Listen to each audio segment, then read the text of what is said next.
Champions লিগের রাত, এক রাতে দুইটা ম্যাচ। একদিকে বার্সেলোনা খেলতে গেছে লিসবনে পর্তুগালে, অপরদিকে লিভারপুল খেলতে গেছে হচ্ছে ফ্রান্সে। দুজন দুই মেরুতে। লিভারপুলে খেলছে আমাদের ব্রাজিলিয়ান গোলকিপার আলিসন বেকার, এবং বার্সেলোনার হয়ে খেলতে গেছে রাফিনা দিয়াজ। দুইজনই চ্যাম্পিয়ন্স লিগের রাউন্ড অফ 16 খেলতেছে। দুইটা দলই কোণঠাসা, দুইজনই অ্যাওয়ে খেলতে গেছে। এবং এই ম্যাচটাতে যদি রাফিনাকে নিয়ে একটু কথাবার্তা বলি, এই সিজনে রাফিনহা দিয়াজ যে লেভেলে পারফরমেন্স করতেছে, যে প্লেয়ারটাকে জাবির আমলে বলা হচ্ছিল যে ভালো কোনো অফার পেলেই তাকে ছেড়ে দেওয়া হবে, সেল করে দেওয়া হবে যে কোনো ক্লাবে। তবে সৌদি থেকে ভালো কিছু অফার আসতেছিল, ভাবছিল যে না, রাফিনাকে সেল করে দিই, এবং সেখানে কিনার কথা ছিল হচ্ছে নিকো উইলিয়ামস, আপনারা সবাই জানেন। তো এই সময়টা রাফিনার ভিতর দিয়ে, রাফিনার উপর দিয়ে অনেক ঝড় বয়ে গেছে, অনেক অনেক ঝড় বয়ে গেছে। তবে সকল ডাবার গুটি চেঞ্জ করে ফেলছে যখন বার্সেলোনার কোচ হিসেবে আসছে বায়ার্ন মিউনিখের লিজেন্ডারি কোচ হান্সি ফ্লিক। সে আসার পর রাফিনাকে নতুন ভাবে ডিসকভার করছে, এবং এই রাফিনা বার্সেলোনার এই মুহূর্তে বার্সেলোনার ক্যাপ্টেন, বার্সেলোনার মেন প্লেয়ার, এবং প্রত্যেকটা ম্যাচে কি প্লেয়ার রাফিনা, কি গোলই রাফিনা দিচ্ছে। এবং এই বেনফিকার মাঠেই লাস্ট ম্যাচ গ্রুপ স্টেজে রাফিনার গোলে জিতে আসছিল, এবং গতকালকে ম্যাচে একটা সুযোগ পাইছে দুর্দান্ত, এবং সেখান থেকে মিডফিল্ডের একটু সামনে থেকে একদম জোরালো শটে গোল। রাফিনা গতকালকে ম্যাচে বার্সেলোনাকে সেভ করে নিয়ে আসছে লিসবন পর্তুগাল থেকে।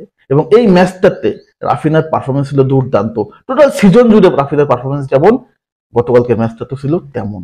আপনি যদি দেখেন এই সিজনে মনে হয়, যদি ভুল না করি, রাফিনার গোল এবং অ্যাসিস্টের সংখ্যা প্রায় 13টা না 14টা, মেবি 14টা, 9টা গোল 5টা অ্যাসিস্ট। Outstanding performance. সেখানে আপনার এর শুধু বেনফিকা না, এর এগনেস্টে তারা খেলছে হচ্ছে বায়ার্ন মিউনিখের সাথে, ব্রুসিয়া ডর্টমুন্ডের মাঠে যে খেলছে, সব বুঝছেন যে রাফিনার পারফরমেন্স কতটা দুর্দান্ত ছিল। এবং অপরদিকে যদি আমরা প্যারিসে চলে যাই, প্যারিস শহরটা যেন গতকালকে রাতটা ধোঁয়াশা ছিল, অন্ধকার মরুভূমি। এখনো প্যারিস থেকে আপনি কিছু একটা গন্ধ পাবেন, পোড়া পোড়া গন্ধ পাবেন। কেন পাবেন জানেন? এই টোটাল প্যারিস গতকালকে স্তব্ধ হয়ে গেছে একটা মাত্র ব্যক্তির কারণে, আর সেই ব্যক্তিটা হচ্ছে অ্যালিসন বেকার। এই অ্যালিসন বেকার টোটাল পিএসজি টিমটাকে এক কথায় একাই খতম করে দিছে, একাই পুরো দাপটের সাথে পিএসজি দাপট একাই রুখে দিচ্ছে, যেখানে তার টিমের 11টা প্লেয়ার কেউই আসলে এই ম্যাচটার কন্ট্রোলে আনতে পারছিল না। ঠিক বাস পাখির মতো গোলকিপার গোলবারের নিচে দাঁড়ায় একের পর এক শট, একের পর এক শট সেভ করছে, দুর্দান্ত সেভ করছে।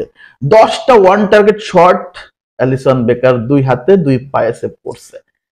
কি পারফরমেন্স ভাই, আউটস্ট্যান্ডিং।